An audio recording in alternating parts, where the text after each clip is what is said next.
I remember walking to the ring, and obviously I was nervous then. And then I remember, like, when I was in the ring, he walked to the ring, and he come in, and I was like, fucking hell, he is strong. Like, looking at him, because I'd seen him with his like jacket on, but like when he come in, he was like a pit bull. But he's hit me low, hit me around the back of the head. And he went out to leather me in the 8th round. He come out and he threw like 30 punches or something. And I just thought, like, soak it up. And then I come back with like the fastest combination I've ever thrown, and I missed every punch. And like that was his defense. And he got me against the ropes. And the ref said break, and I had a free shot. And I just threw this uppercut clean. And you can kind of see him like, oh, all right, fair enough. And I was like, well, you've done it to me, kind of thing. Like, man, like, what do I need to do to get my shot? You know what I mean? Like, I felt like that a lot. But you know, I'm not going to sit and cry about it. You just keep going. But I've been boxing for 13 years now, and like I know how good I am. I see so many people that get the opportunities I don't get, and I'm like, fucking hell, like, what do I need to do to? Do you know what I mean? Yeah. So I'm Stu from Grassroots Boxing. I'm here with boxer, not influencer, but social media guru, I guess. Dan Morley, how are you? And friend. I've known you for like 6-7 years now. No, I'm good, thank you. I'm good. Yeah, it's good to have you on, and I've got to say as well, like, what you have done on your Grassroots channel is top class. Like, filming all of the small hall shows, the amateur shows. It's great. I appreciate that. Thank you for giving me the time to talk about. That's all right. Well, I haven't really had the opportunity to talk about. Always a pleasure. Well, we haven't caught up for a long time, so it's great to do, and there's so much to catch up on, of which we'll sort of kind of go through the chat today, and hope everyone sort of kind of enjoys it. Yeah, no, thank you. Honestly, like, obviously I have been out for a couple of years. I've done a few interviews where, you know, I've been able to talk just for a short amount of time, but hopefully, yeah, we can just talk about, you know, what I've been up to, you know, what my plans are coming back, the reasons I took a step out, and, you know, some of the old fights that, you know, you were there and you covered. So, mate, I appreciate you giving me the time. So let's go back to the Lewis Isaacs fight. So you had, I think, was it 4-5 and then 0 at that point? No, I was 6-0. So was it 6-0? Yeah, 6, yeah. And then, so I suppose from then, like who decides you're ready for that step up? Because going through like the journeyman sort of stage is like, you know, you're doing your sort of kind of like you're learning and what have you. At what point do you sort of kind of, who comes to you with like, right, you're fighting Lewis Isaacs? How did that sort of kind of come about? Because that's quite interesting for people that. Yeah, going into a hard fight like that. Yeah. Well, I mean, I'd had 6 fights against journeyman in the first 18 months of my boxing career, and I was pretty green. You know what I mean? Like, in those journeyman fights, I would get tired. I'd drop my hands. I'd make the mistakes that you have to make against journeyman. So, you know, like if going into a 7th fight, I probably wouldn't have been ready for that Isaacs fight at the time. I was actually scheduled to fight Aaron Collins, who, decent fighter. Yeah, decent fighter. But, you know, I don't think that would have been as tough as a Lewis Isaacs. He was like 6-1 at the time or something like that, wasn't he? He was solid. Yeah, that was going to be a good fight, but I think that was a good time for me. Yeah. But then COVID obviously hit, and that fight was 2 weeks after lockdown. I remember it was supposed to be in Watford, wasn't it? Wasn't it rescheduled in? That was Isaacs. That was the Isaacs fight. I don't know why they put that fight in Watford, but luckily that was in York Hall. But no, the Collins fight was at York Hall. That was supposed to be an 8-rounder, and that was like my first step up. So like, initially for me, boxing the journeyman, I wanted to step up. I'd done what I wanted to do there. And you don't stop those guys because they don't get stopped. So I wanted to start stopping people going up in the people that would open up. Because I knew as soon as like, people would open up against me, I could pick them off. Yeah. And it would be more exciting and I'd look better. So I had the Collins fight set up, and that obviously fell through. And then all throughout lockdown, I just trained. I trained hard. Trained really hard. So that was like, although I wasn't actively fighting, I probably picked up about 4 or 5 fights worth of experience, sparring the likes of Josh Kelly, Michael Conlon, Harlem, Jermaine Brown, constantly. Do you know what I mean? I was amongst that as well, but top fighters every week. So when lockdown restrictions started lifting, I started getting, back into fight shape. I wanted to fight. I'd spent like a year out. And I had a couple of offers, and there were some silly ones that it's just like, oh, fight so and so on 2 days' notice for like £1,000. I was like, no, I'm not going to do that. because it's just silly. But there were other ones that I did say yes to with a little bit of notice that fell through. So they were like kind of 50-50 fights. And then it was getting a bit frustrating. It'd been like 18 months out and I was fit, I was sharp. I was doing like 10 round sparring. And then Adam Martin, my coach, he messaged me and said, look, they've offered you Lewis Isaacs for the Southern Area title. And I was like, oh shit, let's do that. Like initially, I knew Isaacs from like 10 years ago because he was like this little pit bull fighter and he used to bang everyone out as an amateur. And I boxed a guy called Alfie Shrub who boxed Isaacs and said he was the hardest puncher that he'd ever been in with. So I was fully aware of who Isaacs was. And initially I was like, yeah, look, let's take that fight. And Adam said, look, his style's perfect for you. So yeah, that's how that one came about. And I knew that was going to be a hard fight, but I'd had that level of experience where I was probably not a 6-0 fighter, but more like 10-0. Was there any hesitation because obviously there's several things. There was the lockdown, which sort of kind of hampered everyone really, didn't it? And but that. Was it one of them things where if I don't take this sort of kind of fight now, it might not be offered to me, or it'd be even longer, or It was obviously a risky fight because you were there. You see, it was a hard fight. It's one you could easily lose. Probably 50-50 really, wasn't it? Yeah, 50-50. And I thought I would win. I always thought that I was going to win. But going into that, it was his promotion, his show. He was the one being pushed by the Warrens. So probably I wasn't expected to win that. No one really knew who I was. So I guess if I really sat there and thought about it, I could have put myself off. But I was fit and I'd been sparring people that were of a much higher level than Isaacs. And not in a disrespectful way because I think he's a very good fighter.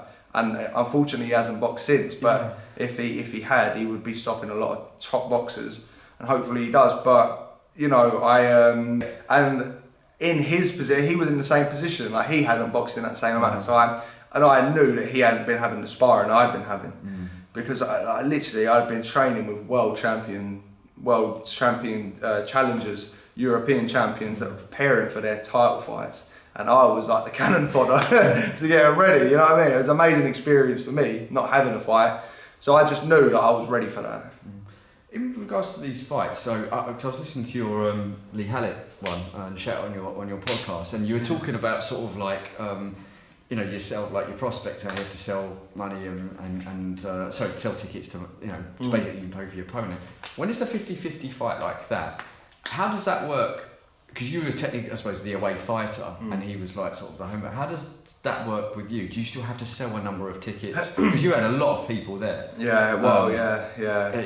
It was like, does it, because obviously ticket selling is an issue, it's not saying issue, well it is an issue, but it's like, it's another thing that you have to worry about whilst training, whilst trying to sort of do all these stuff. So is it easier when there's sort of like a 50-50 fight? Is it like... It's much easier, yeah. I mean, ticket sales, for people that don't know, like with the Lee Hallett podcast episode I did, Lee Hallett is a journeyman. Yeah.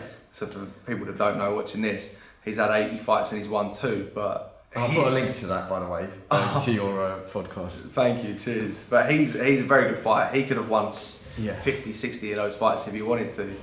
Yeah. But with him, you'll have to sell a certain amount of tickets, and because he is a journeyman, you'll have to pay him to fight you. So you'll have to pay him, I don't know, 1,200 to 2,800. Yeah. It's a fucking lot of money, man. And you've got to sell over 100 tickets just to cover those costs, which, it's a part of boxing that stops a lot of good prospects coming through. But with Isaacs, when it's a 50-50 fight, you only have to pay the house.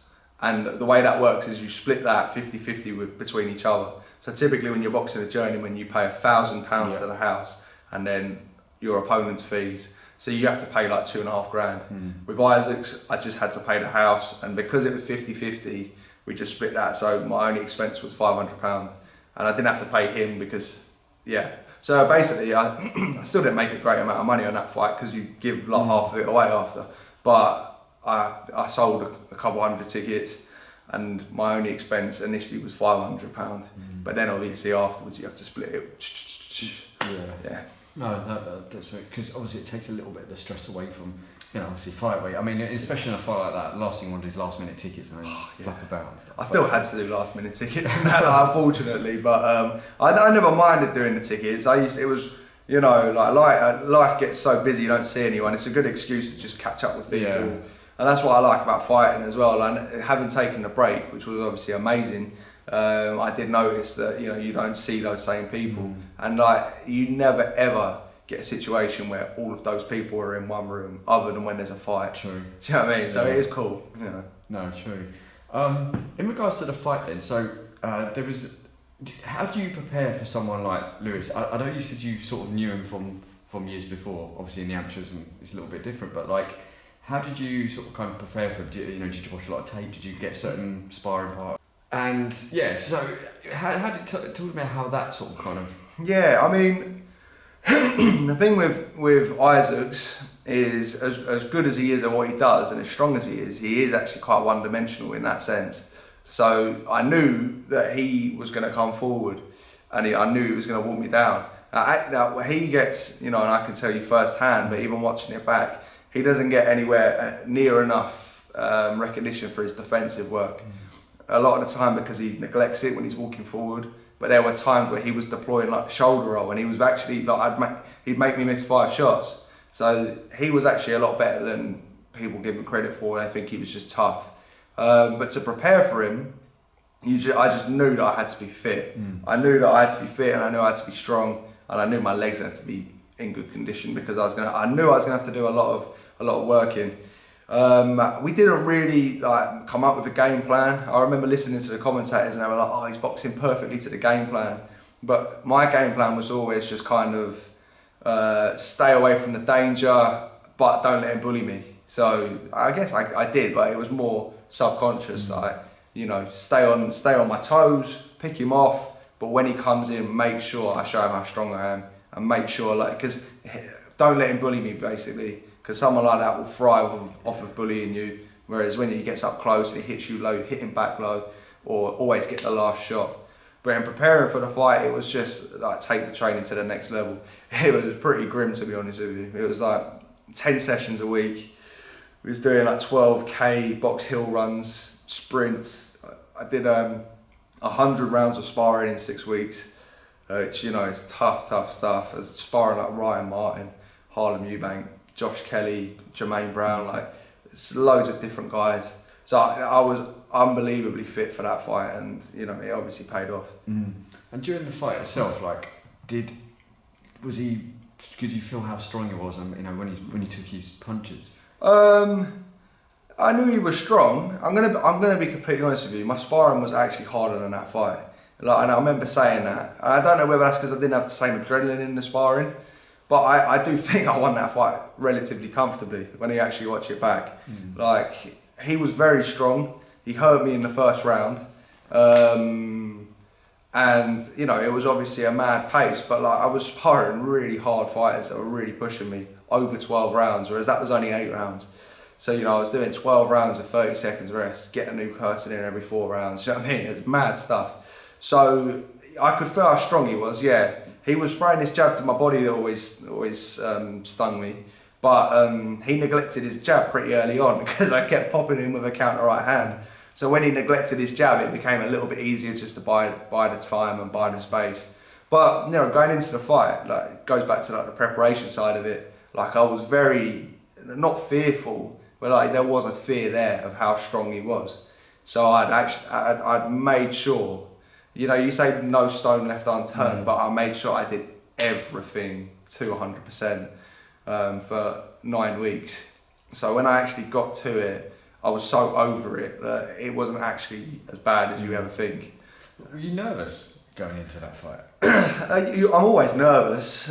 It's a strange one because it's the hardest fight I've ever had. I mean, I've actually boxed as an amateur people that have achieved, you know, world champions and you know, like Olympic qualifiers. You know, I've boxed a good level of opposition, but he was obviously the hardest fight I was ever going to have because of the distance. So I was very nervous in the build-up, but it's strange. Like, it was the most calm and relaxed I've ever felt on the day of a fight. Yeah, I remember seeing you on the day, and you were like, you're sort of in good spirits, and you know, obviously I'm not going to say this to you, but I'm like, you know, like you seem really confident, which is not, by the way, it's not a bad thing. But it's like, you know, sometimes you see boxers like in the back and it's like this nervous energy, but you know, saw you with Adam and it's just like... Yeah, that was a bizarre experience really because, like I wasn't nervous in the changing room. I was nervous when I started warming up and then I had the butterflies before I was going to walk out. But I was openly saying to Mick, I was like, Mick, why am I not nervous? I felt so relaxed. I think I followed a routine where I didn't leave my changing room either. So I didn't soak up the atmosphere, which would have probably made me nervous. But, you know, I was nervous in the build-up. But, you know, in my fight after, I boxed a Croatian guy that had like 14 losses. And I was absolutely terrible with nerves. So I don't know why. I think I was so well prepped that I was like, look, you know what, whatever's going to be is going to be. And I know that I've done everything I can do. So being really well prepared for a fight actually does calm the nerves quite a lot. What point during the fight did you think, yeah, I've got him, like, this is my fight? I don't know. I mean, I remember walking to the ring and obviously I was nervous then. And then I remember like when I was in the ring, he walked to the ring and he come in and I was like, fucking hell, he is strong. Like looking at him because I'd seen him with his like jacket on, but like when he come in, he was like a pit bull. Jacked. Yes. He was jacked, didn't he? Yeah, he looked jacked. Yeah, he was solid. So that wasn't where I think I have him. But I was like, right, actually, this is going to be hard.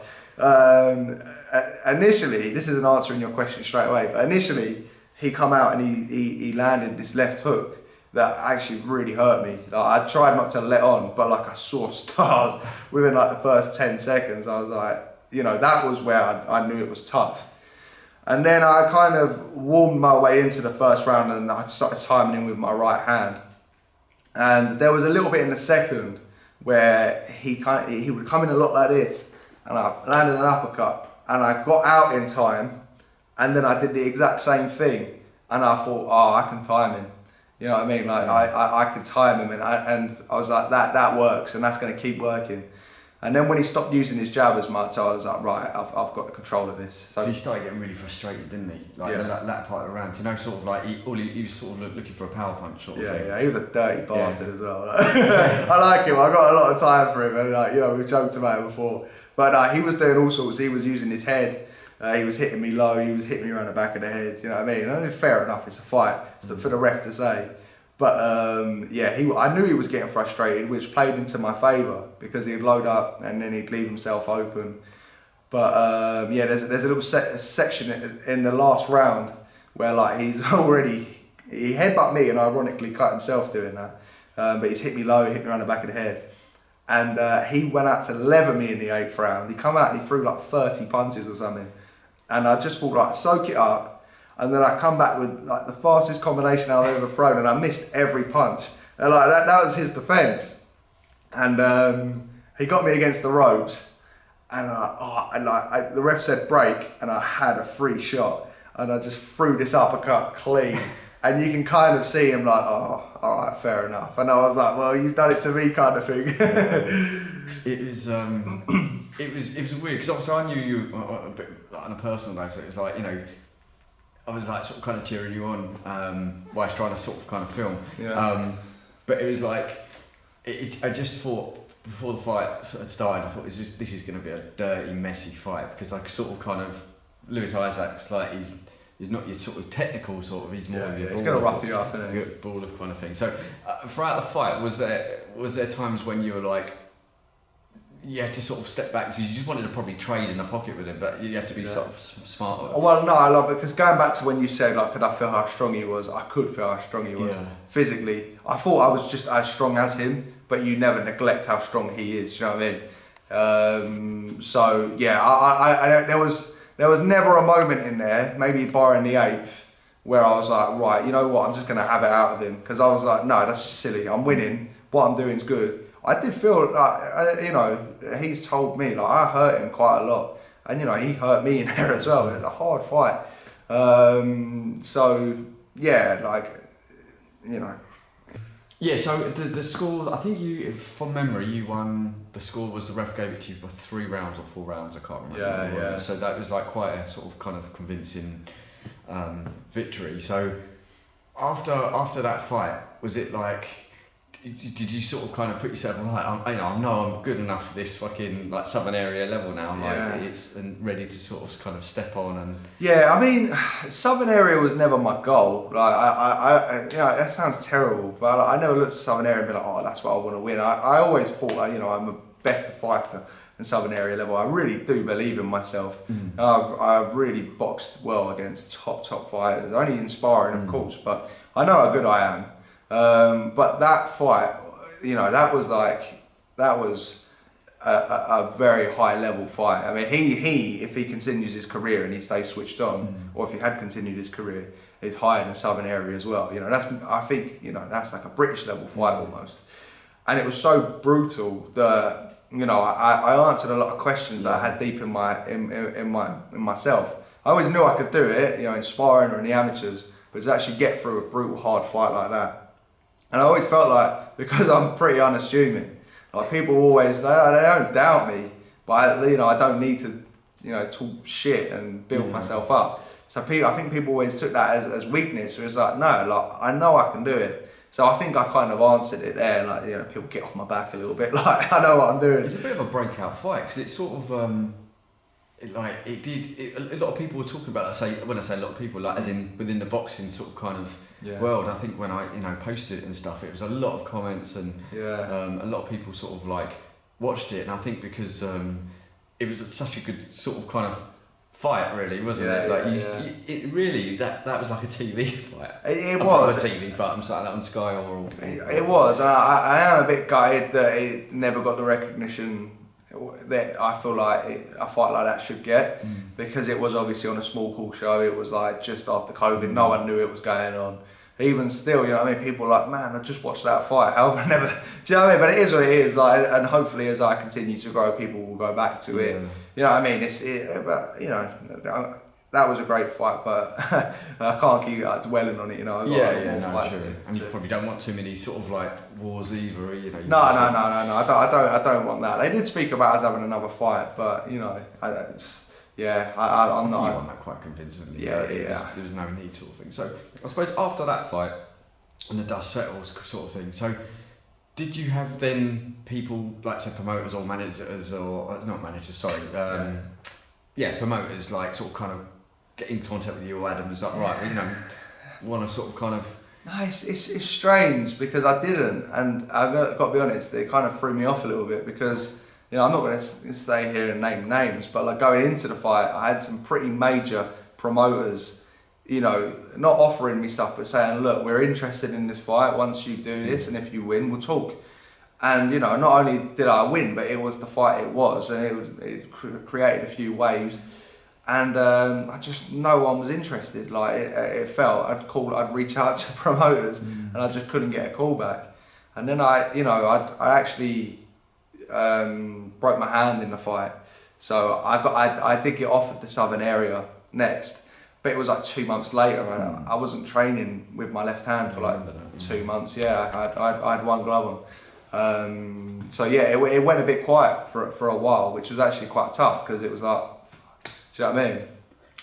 It's what you were saying, some of the stuff to Lee, a lot of people don't see these behind the scenes stuff. They just see you have that fight and then they're like, oh right, he probably makes loads of money from like something. So aside from sort of the financial, which is not like, you know, great at that sort of level, it's like people don't see the graft that goes in, and trying to get on like a major platform, Sky, BT or TNT now.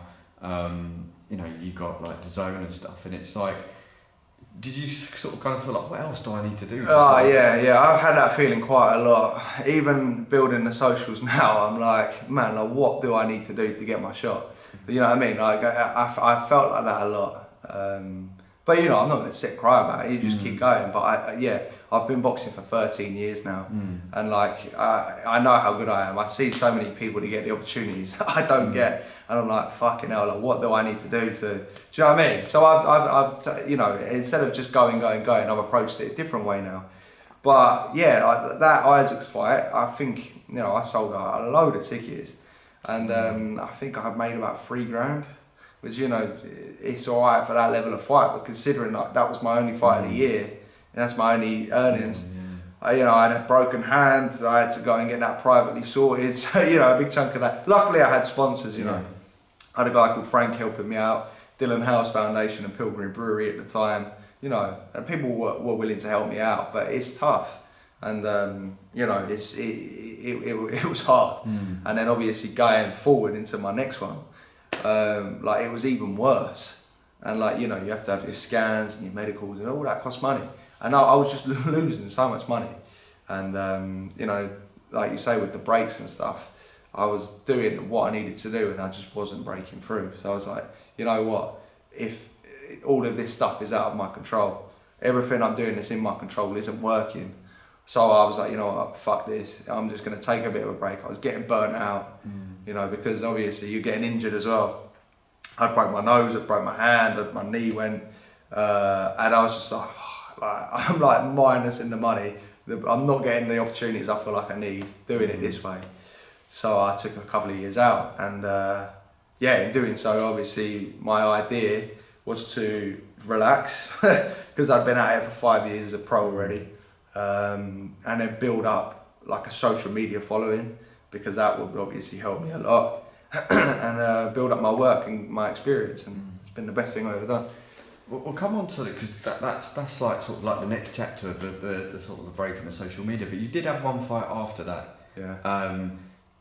It was against what was it? Czech Croatian guy. But yeah. What did no like opportunities for the southern area sort of kind of come up again for that? What was the meaning of taking maybe an international fight over maybe trying to get the southern area? I mean, I had no control over my opponent for that fight. I was just matched. I was like, all right, we're going to get you on a show. The idea is then, 25? So I'd already been a pro for like 5 years. The idea was, right, get on a TV channel, get exposure. Do you know what I mean? I'd obviously broke my hand.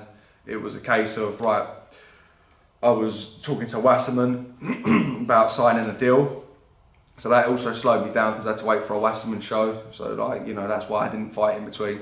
And there was an offer there, let's do this in the future. And unfortunately it fell through. So it was like, right, just take this first fight and then we'll get the deal going. And the deal didn't happen. So it was like, do you know what I mean? So it wasn't my plan to just box, an international journeyman, but I was happy to stay active. But it just didn't work out, and again, it was kind of out of my control. And it was always like one step forward, 2 steps backward. It felt, but it was good exposure. So you've had that. Right? So now let's go on to sort of like the second chapter of your sort of kind of career sort of thing, which is you took your break.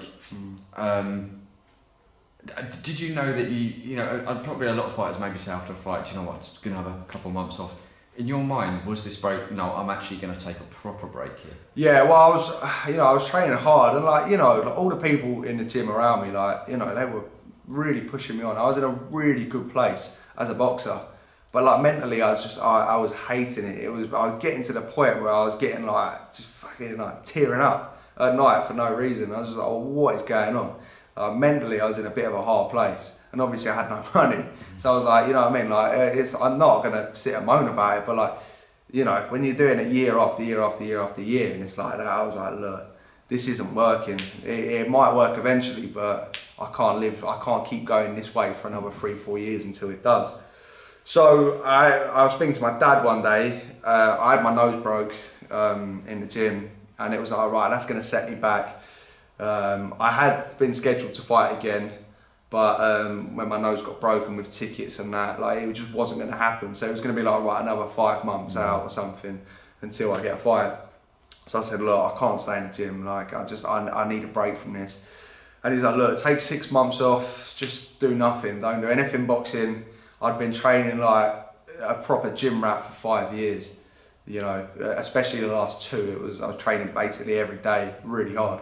Which is an amazing experience. I don't regret it. It's such a good experience, and I'm still fit from it. It's crazy, but mentally I needed it. I was actually hating it. I was looking at the future, the next 5 years, how quickly can I burn through this and just get this done? Which I was like, that's no way to live your 20s.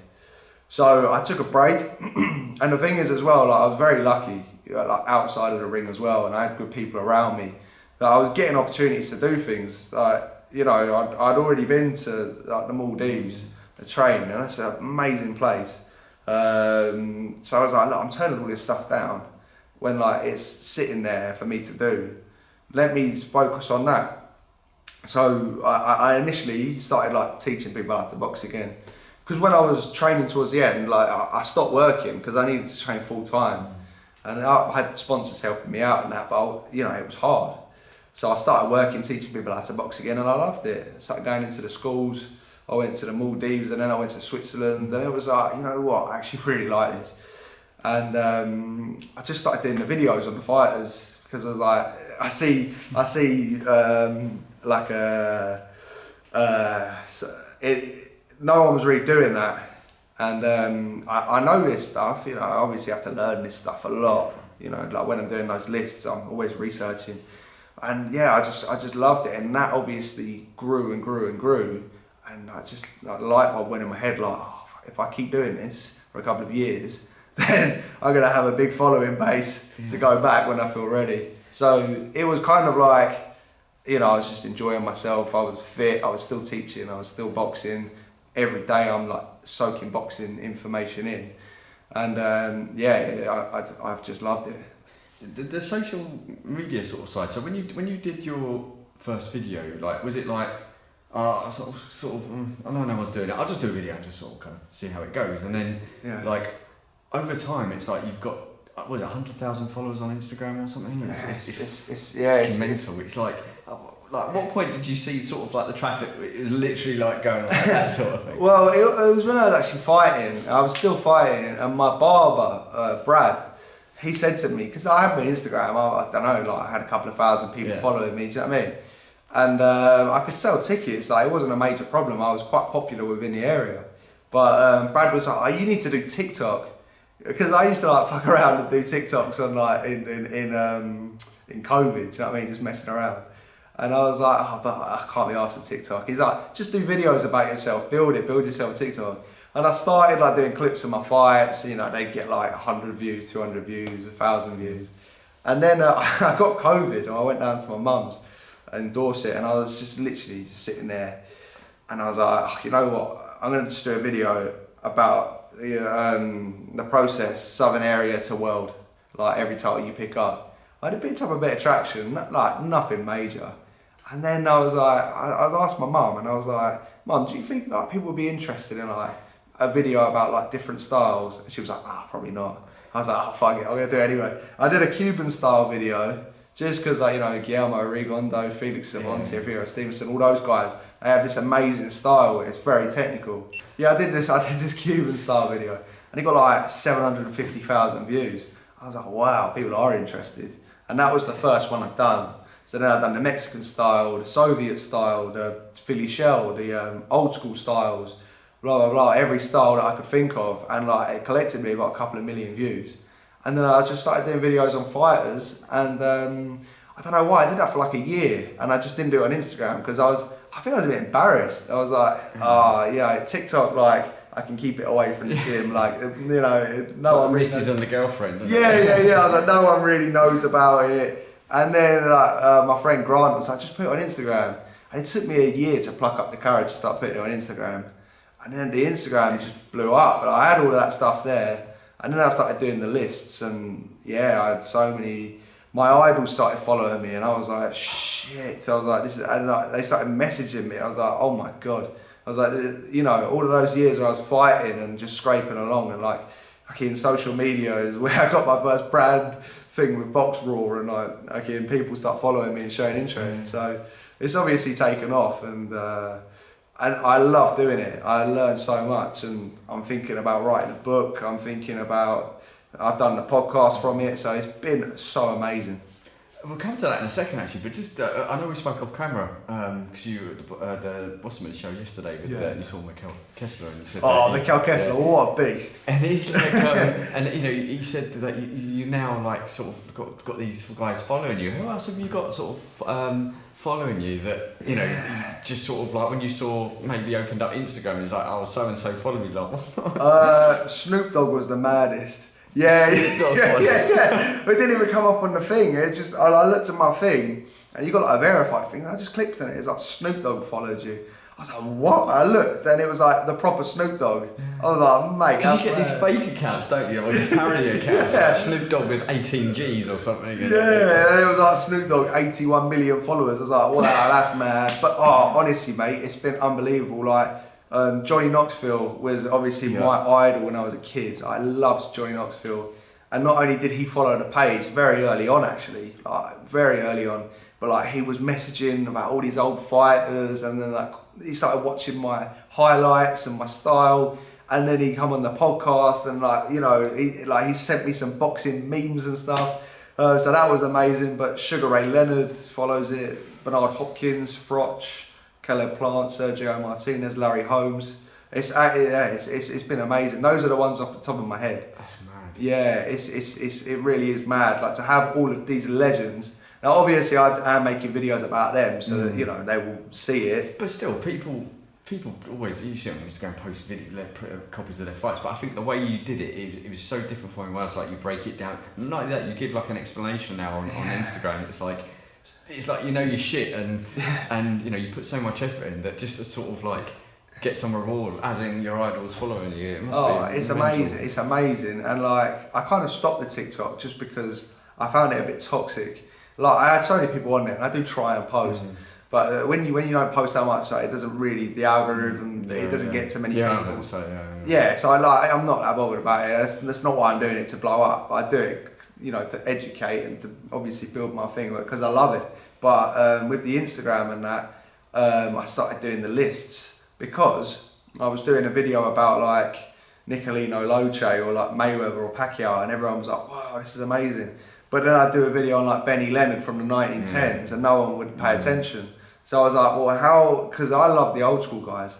And I was like, how can I incorporate this in a way where people are interested in every video?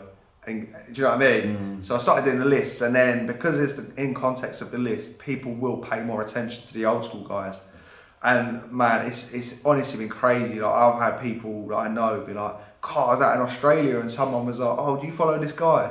And it's like, oh, that's my friend. And it's, but you know, also with the list as well, everyone tells you and tell you you're wrong, which has its double-edged. Yeah, but you know what? And I, you know, sometimes if you look at the comments, that's a really good thing. It's like when I post a video and I posted a video. Sorry, we're going off topic. It was Indabassi versus Alfie Winter. Yeah. And I've boxed both of them, you know. They're kids. But go on, carry on. No, it is literally there's like sort of people arguing about like how good Singh is from his own community. And it was people in Canada that were watching it saying, oh no, you know, like there's the Indian boxer out there, and this was smash him. It's like, and literally it's one of the videos that just had like so many comments of literally people arguing, but it's like, I'm sort of looking on the outside, but I'm sort of taking it as a compliment, as in this is obviously doing quite a good video. So sorry, we're going completely you off would be topic. surprised how many middle-aged people will spend going back on a post that's 20 weeks old, arguing with a stranger from the other side of the world. I can't get my head around it. Yeah. And like, you know, people tell me my opinion's wrong, and I'm like, yeah, whatever. Like, opinions are for though. But like, it's, mate, I don't even agree with my own opinion sometimes. Yeah. I'll be like, oh, I probably shouldn't have put it in there. Yeah. But like, if I sat there and thought about every list I've ever done, I wouldn't do it. I only do it to try and get, you know, good content out there. Did you ever get rattled by any comments saying, oh, that video shit or this, and do you find yourself like, it's a fucking guy behind them? No, like sometimes people, if anyone's racist, then I'll block them. Yeah. Of any race, because I'm just like, no, I don't want that stuff here. If someone gives me a point that I can answer logically and maybe change their mind, or maybe just back my point, someone like, because I put Pacquiao above Mayweather in the careers list, like who had the better career, and mate, the amount of grief I got. And like that was a bit like, whoa, because there was over 1,000 comments of people just basically telling me I was a dickhead. Do you know what I mean? I like, you know, and I wasn't that bothered, but like there was a couple, and I was like, look, I think Mayweather is a better boxer, but I think Pacquiao's had a better career. He's gone across 10 weight divisions, which no one's ever done, 4 decades, fought more Hall of Famers, more wars, more prime fights, in my opinion. Although I think Mayweather's a better boxer. So you get that, but like ultimately, no. Like and people have said to me when they read the comments, like I do a good job of like just not engaging with any negative stuff. I just try and explain with a logical sense, leave it, and then, see what I mean? Yeah, I really, really do try and avoid toxicity because I hate it. Like, I've had people be like, oh, you've done the best boxers, do the worst boxers.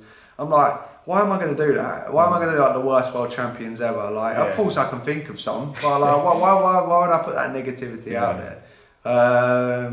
But no, like I do try and avoid it, and like of all of those people that put negative stuff, so many people put positive things. It's unbelievable, like the amount of reach that's got, and massively. Even at your call yesterday, like people were going, oh, I love your content. I'm like, oh, jeez, just hanging on my phone in my bedroom, just like bringing new videos. As well with your following, it's like I remember when you started posting the videos and it started getting a bit more popular. I remember I clicked on a page and it was suddenly like 70,000. I was like, fucking hell, like it's right. You know, I know people out there buy followers and stuff, but you could tell your reach. And everyone was loving the content, and it was just it was unbelievable, and like I've never bought followers, and there was this blue tick that come out, and I was like, look, I'm gonna build this completely naturally. I've worked out ways in which you can pump algorithms and stuff, and you can do videos that loads of people will see, just because I know what works now. So that will get you a load of followers. If you do like a Manny Pacquiao shadow boxing really fast, it will just get like 7 million views, and then like, but you know, people want it's getting views because people want to see that stuff.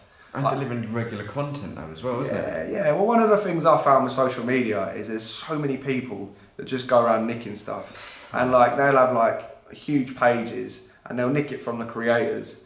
So you know, like what I'll always try and do, if I don't ever steal stuff, but if I ever even making the videos, like I have to get that from somewhere. I'll go on a highlight reel, but I'll go on loads of highlight reels. So I'm not taking someone's work. So I'll clip a bit there, clip a bit there, clip a bit there, merge it into my own thing and try and merge it to what I want to say. And even if it's just like, you know, I started doing like my favourite moments because I've been really busy, I haven't had the time to sit down. And that, again, that's blown up because, you know, I'm not talking, but I'll try and put something in the context where people can learn. But yeah, no, I've got to say, like, it's been a lot of hard work actually doing that. But you enjoy it though. I love it. That's what I was going to say. Yeah, I love it. I don't look at it like work. I'm like, right, you know, the people are going to enjoy this. I love doing it. I can bang out another list. It's going to give me content. Say I want to do a book. It's already there. I'm already doing the hard work for it now. But yeah, like it grew because I was doing 4 videos a day, every day. So, you know, it was, it was mad. Like, you know, again, it was like what I was saying before, people don't see what a boxer does, and people also do what it takes behind the camera, then you're editing and you're finding your content, and it's just, they just see that like 1 minute clip or 2 minute clip, whatever it is, and it's like... for about 2 years, I was trying to aim for 4 videos a day. But I have put a lot of time into that.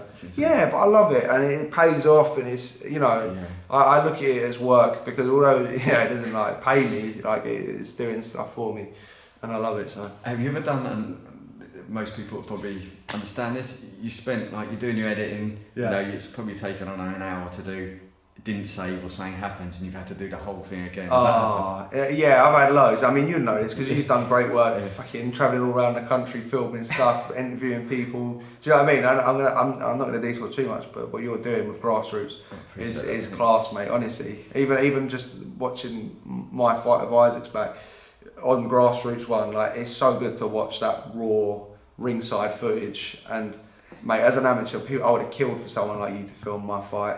You know what I mean? And the small hall shows that don't get filmed, like you got to promote yourself so much as a small hall boxer. Yeah, it's tough as well. Like, but having someone like you filming it and getting that footage out there, it makes a massive difference. So credit to you for doing that. But I've had loads. I've had fucking loads. I've had like big videos that, you know, I'll make and I'll spend like a couple of hours doing it, and then fucking, you know, you cannot do this because top rankers copyrighted. You're like, oh, for fuck's sake, you know what I mean? And you know, it's the game. You have to learn how to do it. But I think like, I'm not profiting off this. Like, I just want to get a video done. You know, whatever. So you do everything on your phone, and it's just sort of kind of, it's mad, isn't it? That you know what phones can do these days, and so, you know, like what you put out, it's just a massive credit to you for doing that. And thank you, mate. On the thing. So from, I guess, from that, so let's sort of kind of transition. So you got your social media sort of following. At what stage you're like, do you know what, I want to do a podcast now? You know what, I always had the idea of doing it, and then when people started following me, I was like, wow, actually, I could get some good guests on here. You know what I mean? Like, but with the podcast and that, one was logistics, like how will I actually do it? Because I started on Zoom on my laptop in the shed, and it was alright, but Wi-Fi and glitching and bad microphone, and do you know what I mean? And I didn't want to do it half-assed. So I got a few decent ones. I had Harlem on, I had Mick Conlon on, I had obviously Mick Guilfoyle on. And that was good experience, Andrew Henderson as well. But I was like, nah, I'm not happy with how this looks. And it's such a faff, because it would be like every 4 seconds it would zip, and I'd have to like go through and edit that tiny little bit, you know. Yeah. And you spent like 3 hours editing this video. So I had the idea, and I also have all of the content already there in a listed order that I can just do my own stuff. So I could do like a half-hour podcast talking about the 10 greatest heavyweights, and all I've got to do is just talk about what I've already done. So I have all of that, and I had the guests that I could get on now. And it was just a case of, right, well, where can I find a good space? Like, I want it to look good. And Joey Knight, who's obviously from this area, was doing his podcast, which he's done really well with. He's got a Chelsea one, and he's gone on Misfits, and he's banging everyone out now. So he's done well from that. But he was doing one, and I went in and done it with him like a couple of months ago, and it was just like, oh, this is a nice space. How does this work? And I just found out how it works, and I started. And like, you know, like, I've never done a podcast. All of these things I'm doing is like, all right, let's just see if this works. Because I don't know how to host a podcast and sit down, and it was just like trial and error and throwing myself into it, really. And it's getting there. Like, I had Lee Hallett recently, the journeyman. I have to say, that's probably, out of all of them, I don't know why it's my favourite one, just because I suppose the grassroots scene and the journeyman thing, and Lee Hallett's a bit of a sort of kind of legend for being Ben? Harley Ben, yeah. That was on Stevenage. I'm sure it was Stevenage. It was Billy Joe Saunders' undercard. I'm sure. Yeah, that was Well, he told me he actually tried to win that one. So He was like, no, I tried then. Yeah, he wanted to win that. So and it's fascinating. Like someone like Lee, I've boxed Lee, and he's tough. Do you know what I mean? Like he's filmed him so many times. He's always on the road. Like you see, regular sort of kind of. It's mad. He's had 81 fights in 4.5 years because COVID's taken 1.5 years out of his activity, and he's won twice. And it's like, how do you approach that psychologically? Because people will look at his record and just think, man, like, God, this guy's terrible. Yeah. But he's good. He was undefeated 20-0 as a white collar boxer, and had 15 amateur fights. Yeah. So you know what I mean? Like he's seasoned and he's good, but you just can't sell tickets, and it's the whole go down that road sort of thing. And he makes a few quid out of it. So I added it up, right? So people will look at my journey of similar fighters that are coming up, getting a bit of exposure, winning good fights, and a bit like, he's doing well. And they'll look at my earnings, and my earnings are well in the minus as a boxer, well in the minus. Whereas you look at Lee, who's had 95% losses, it's a hard way to do it, but he's probably earned well over 100 grand doing that. Do you know what I mean? Hard way to do it, but in the same year, he's there, I'm there. Do you know what I mean? Obviously, I have the potential to get there, but there's no guarantee. For like, let's say Lee, Poochie, Johnny Greaves, Christian Lay, I don't know, let's say Lee, right? Yeah. Lee's 30, he wanted to go pro, he wanted to be on the poster. But like, if he wants to do that, he ain't going to make any money. Like, he's 30, it's going to take him at least 5 years to get to a level where he makes a decent amount of money, at least. And do you know what I mean? Like, he ain't going to, it's just not possible. Where else is he going to earn that 100 odd grand, whatever, in that amount of time, alongside his full-time job he's working? It's unbelievable. It's a credit. But it's fascinating. Even speaking of Johnny Knoxville earlier, it was the most random thing. Like he messaged me, and he was like, there's no way you could get me in contact with Christian Lay. And I was like, hey? And he was like, yeah, I'd like to talk to him about his journeyman road. So we got that sorted, and he's done a podcast with Christian Lay.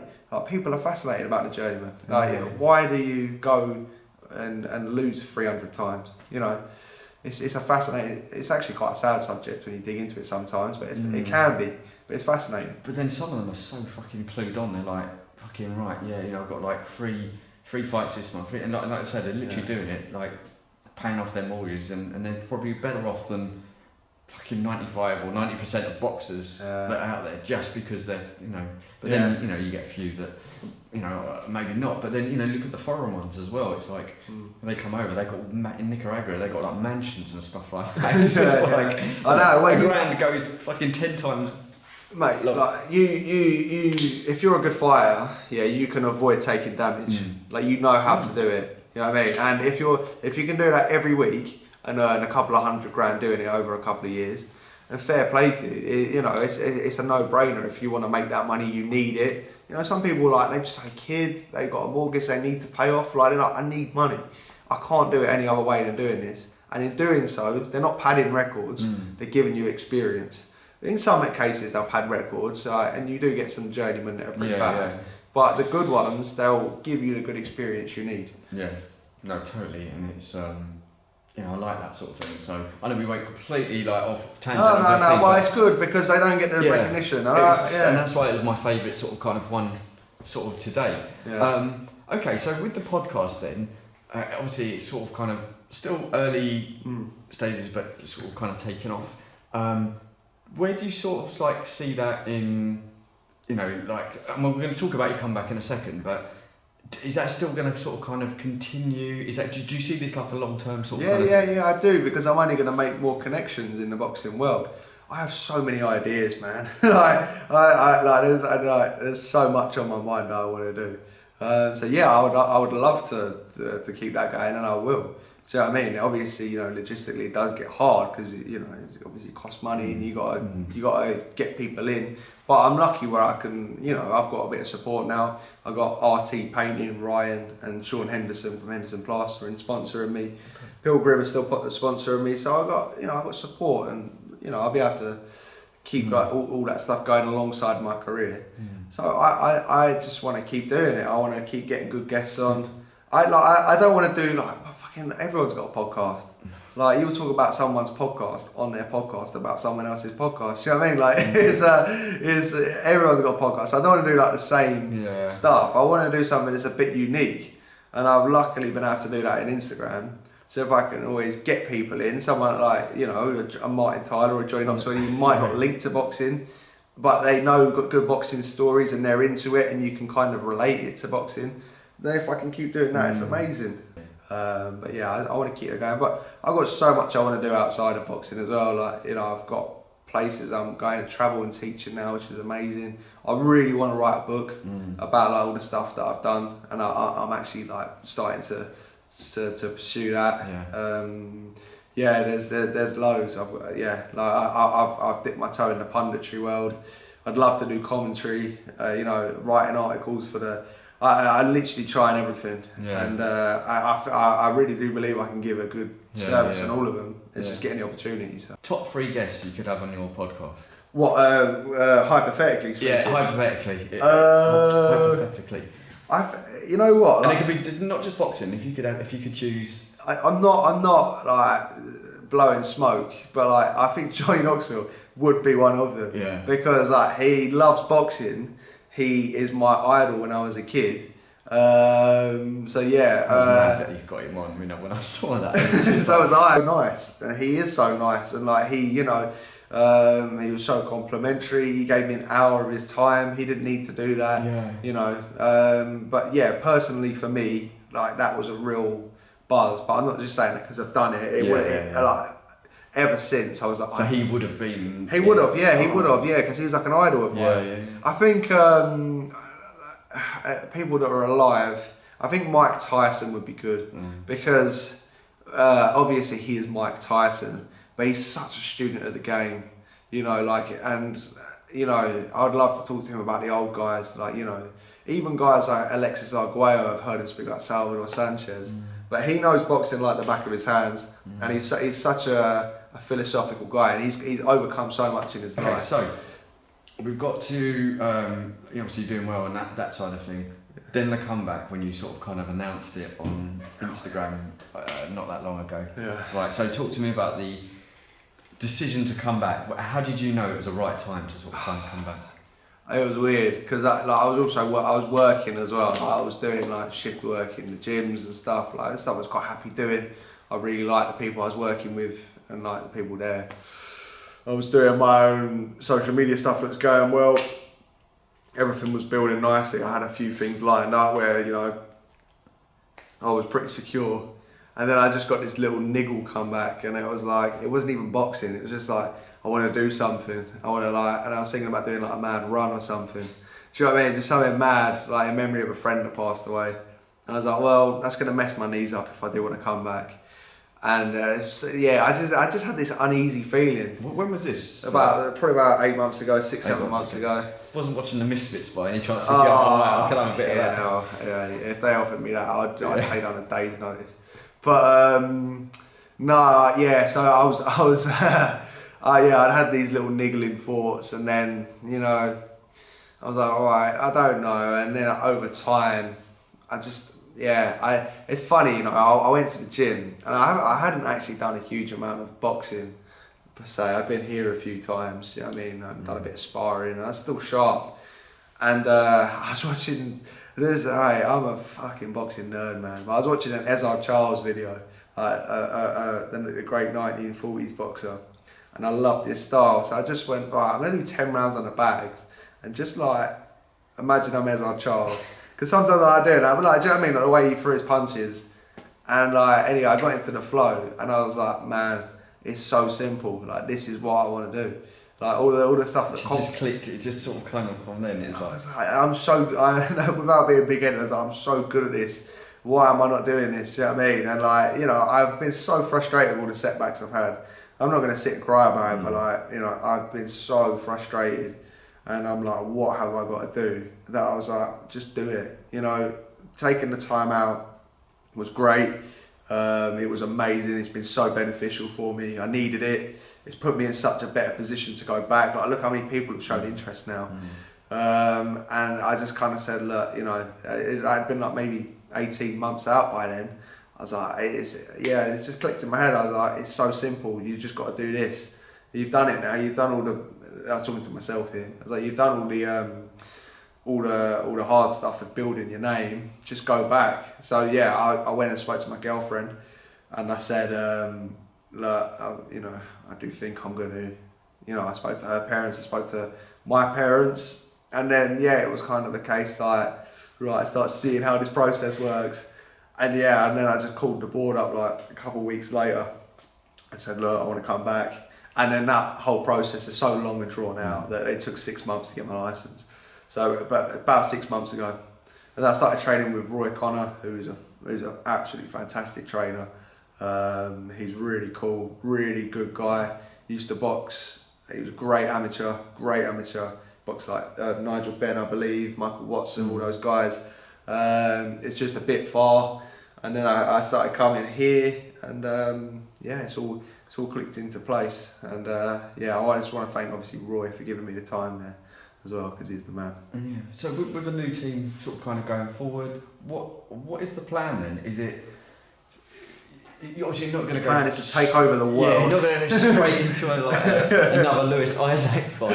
You know, maybe you could step in for Mike Tyson, fight Jake Paul. Mate, I would. I don't have it to sell as well. But like seriously, on you know, from your point of view, because obviously you fight anyone. Yeah. You know, get wrong. But is it? You've had this time out of the ring, so. What is the plan? Is it going to be sensible as in right? I'm going to sort of dip my feet back in? Or? Yeah, I know. I'm under no illusions that, you know, like, you know, boxing's easy. It's really not. I know how hard it is. I've done it for 13 years. And initially when I boxed Isaac, I was coming off a 2-year layoff because of COVID. My pro debut was off a 2-year layoff because of all the time that took. So I've done it before and come into hard fights. But the Isaac's fight, I was training hard the whole time, whereas this has been slightly different. My weight is fine, I'm still fit, I'm still sharp, but like I will have to get it. I'll have to ease my way back in. I have to see how ticket sales go as well, and you know, just get the momentum rolling again. I'm looking at fights that I would like to pick up titles and win, and I think I definitely can. But yeah, I've got a new team now, obviously with Joe here, you've got Mick as well. My management team's completely different as well. I'm with Anthony Croller and Don McGuinness. So opportunities are opening up there. One in which was Talk Sport the other day, and Gareth A. Davis asked me the same question, and he started with the word Terence Crawford. I was like, fucking hell. Yeah, I was going to say, I think I'll give myself one or two before I think about that. Yeah. But give it a year or so. You'll be bashing him up. I don't really know. I've never set myself those goals. I'm not like one of them that like I've so much outside of boxing that I'm not like I have to be a world champion. Like I'd love to hold a WBC belt. I love that thing. Do you know what I mean? And when I'm in it and I'm doing it, I just fully devote myself to it, and I really do prepare diligently for everyone. But I just love it, and I'm of that thing where I want to be the best at whatever I do. Do you know what I mean? I'm going to do something, I'm going to do it. So this is the thing I love the most in the world, and I'm going to stick to it and just get as far as I can get. Coming back, just see what happens, isn't it? Yeah, I was watching a really good documentary actually on BBC Stable. It's with the McGuigan. Yeah. And I was looking at the Chris Smith thing, and he came down to their gym and she's sparring, and he was like, I don't think they ever thought he'd maybe even get to sort of that area, sort of thing. So it's like he's now a world champion. Yeah. You're far more experienced and what have you. Then it's like that is a route that could happen. It's realistic. Mate, yeah, well, I mean, like I'm in the hardest division in sport. Like guys are super middleweight, super welterweight. No, like look at the welterweights. So you got Mayweather, you've got Duran, Leonard, Crawford, Spence, Pacquiao. Like it's a hard division, but you can always you can pick a route. I'm not one to take easy fights. I'm not an idiot, and I'm not going to take hard fights every time I fight, because that's not how you build a career.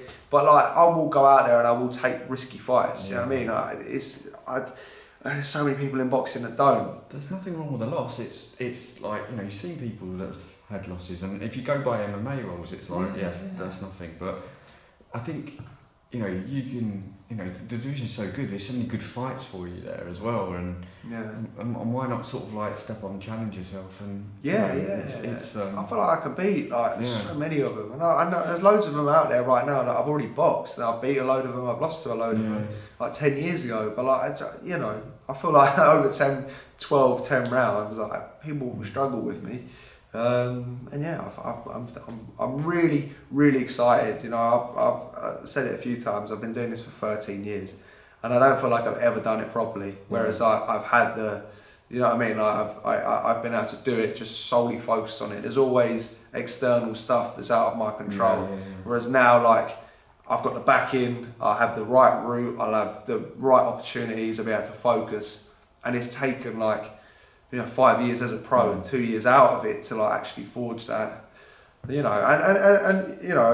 before I had a great training team and that, and it was great. I had opportunities opening, and all that experience has put me into now where I really do feel like it can take off.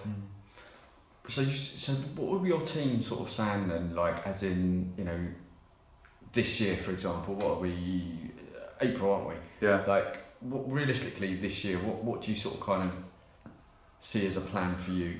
I don't really know, to be honest. A couple of warm-up fights maybe, or maybe... Yeah. I'm definitely going to fight this year, 100%. Yeah. I don't know how many times. I've still got to get all the medical stuff sorted. So that all takes time. Like in an ideal world, I would have already boxed. I would have made my mind up, 3-4 months trained box. But it's taken 6 months to get the licence. You're just waiting. That is just the way it is. And now it's going to be a case of, right, I've got to do the medicals and the scans. Sometimes you've got to do more than one. You know what I mean? It's just, it is what it is. I don't know. But you hope to fight this year though? I will fight this year, I will fight this year. Yeah, I have to fight this year because I can't be asked to wait any longer. I know I joked about it before about the Misfits thing, right? But now you're sort of like this, you've got a massive following on... Don't say influencer. I wasn't going to say influencer. You've got a massive following on Instagram. Is that a route like you've thought about, as in... Because you see some of these people that are fighting, like you're obviously a proper fighter, and then you got Idris like sort of kind of turned over to that thing, and he's got quite a big following. Is it like sort of did that ever come into your mind about maybe I could try and go down this route? I don't know. I did train a few people that were doing it. Obviously, I trained Andrew, who was involved in it. And he was pretty good actually. But no, like I wouldn't go and like hang around that that kind of world and try and get my face involved and start throwing bottles of water at people. Do you know what I mean? Like I wouldn't not that per se, but I wouldn't like associate myself with it to try and leech off of it, if you get what I mean. Yeah. If they were looking for like a fight against like one of these pros and they offered me someone with loads of followers, then mate, I would absolutely go in there. But I don't think they would pick me because they would have seen my fights. They would know that I'm a serious pro and it's high risk. You know, you don't really get any of the influencer guys fighting proper, legit, primed, undefeated pros. They'll always pick pros that are either past it or have a good record, but you know, not that good. But mate, if they offered me a big fight of loads of money, oh my god, I've sparred loads of influencers that come in the gym. Hey, like there's levels, man. Yeah, but I don't think they pick me. No, I don't think I've got the followers, but you know, I've seen what a lot lower level fighters than myself have done to these influencers, and no, I get that. I know we've been chatting for a while, so mate, don't stress. It's I wanted to go back to you just quickly about your thing about the you said about the commentary and sort of thing. Is that an avenue as well that you want to sort of kind of get into a bit more like sort of regularly? I genuinely do feel like I have a skill in reading fights. You know, I even predicting fights, mate. I get some of them so wrong, it's a joke. But like I genuinely like. I'm the worst person to sit and watch a fight with because I'll commentate it. People are like, fucking hell, you said what the commentator said before he said it. And mate, to get paid to sit ringside and watch the fights, I would absolutely love to. That is like my dream job. But yeah, like I want to be heavily involved in the sport. I want that to be my living during my career and after my career. Obviously during my career I put the training first, but you know, you look at a guy like Sonny Edwards. You know, he's commentating on the fights. He knows his stuff. He's still fighting. I'd absolutely love that. You know. Yeah. No. Have you sort of kind of maybe tried to get more work of that, or you sort of like keeping your feet ground at the moment? Like you got you're resuming your boxing career. You got your podcast. You got your social media. Is that saying maybe you'll try and force afterwards, or you? I've explored avenues. Do you know what I mean? There are some very good fighters that already do that. You know what I mean? Like Darren Barker's doing the zone. He's doing a good job. So you know, I am aware that you know you kind of have to earn your stripes, so to speak. I don't expect to, you know, now that I've got a couple 100,000 followers that I'm going to get all the jobs. No, like I do. I was always aware that you know once I build this stuff with all of these goals I have, coming back to the ring is what is going to open the doors for me. You know, it's all well and good having those followers, but if I'm just someone that commentates on boxing, you're not going to get as much. I know that fighting, being in the picture will open doors for me as well. But yeah, I've done a bit of punditry work for Wasserman. I've never done any live commentary gigs, but I would love to pursue that. I think you'd be very good at it, to be honest. You know, especially like what you know, the social medias. It's not the whole breakdown thing. It's pretty good. But thank you. Hopefully, you know, we'll see you kind of doing something soon. But all that will fit in place once, you know. Yeah, it's all tight. Once you find Terence. Yeah, it wasn't about Terence. It was Terence. Yeah, it was Terence. Like walks right over me in my night fight. Just in regards to I remember you did some writing for Sky Sports as well. And that's another avenue, because I know you said you're writing your book as well. That's, you know, you still enjoy your writing. I love it. I haven't done it, and I am going to start doing it again. I was thinking about either doing a blog. And I was going to say, like, just create your own sort of. I was thinking that because I want to write a mass volume. Like the way I do my posts is I get the idea, I do it, and I just write something. And people like it, so I want to do that. I obviously write for the big publications is great exposure, and it can verify you as a journalist, so to speak. But yeah, I want to do that. I do really want to write a book. Like that is something I'd love to do because I'd love to have that book, but I'd love to have all of my information in one place. And I feel like I could actually write a pretty good book. Just putting all the lists into a book basically. But doing that in a book format is something that I'm pursuing now. Yeah. Oh, good. Well, hopefully, we'll see more of you. The written, the commentating, and fighting, and I'm gonna put myself everywhere, man. Yeah. Sick of me. We're good. Just for people that don't know, do you want to shout out all your socials and your podcast, where they can find you on the podcast and what have you? Yeah, no. My Instagram is Dan Morley Boxing. My TikTok is Dan Morley Boxer. YouTube is one of those. I can't actually remember what it is. Dan Morley Boxing. If you type my name in, you'll find it. I'll link it. Make sure I link it. Yeah. I want to thank my sponsors as well. Brian from RT Painting and Sean from Henderson Plastering, because those guys are helping me out massively. And I've known these guys for a very long time, and it's great to have them involved. And it's great. Sponsors are everything, aren't they? Really? It's so key. It's so key. And Rory from Pilgrim Brewery, who sponsored me from the start. That's all my stuff really. And Stu, thank you, man. And make sure you subscribe to Grassroots Boxing, because you've been doing this for years now, and it's 2018 we started. It's not necessarily the most what's the word I'm looking for, coveted route you're taking, because you're doing the small hall shows. You know what I mean? You're not necessarily going to get bloody do you know what I mean? That top level exposure that other people will chase. You are doing you're doing a very, very solid service to the sport. It's a lot of hard work what you're doing. It is a lot, and you don't necessarily get the recognition because like a kid that's just had his first amateur fight. You're filming his fight. He's fucking buzzing. He will always remember that. But it ain't gonna be like a Tyson Fury exclusive, which other people will go straight in and chase. So. You deserve a massive amount of credit, because so keep doing your thing. Cool. It's appreciated, and thank you. Hopefully, when you get bigger and bigger, you still come on. mate, you did one of my first ever interviews, so I do really appreciate that, and it's that's what I mean. Like, I'm a little bit more advanced now in my career, but you still always remember those first ones. Cool, nice one. All right, thank you very much. Nice, thank you, man. I appreciate it. Thank you.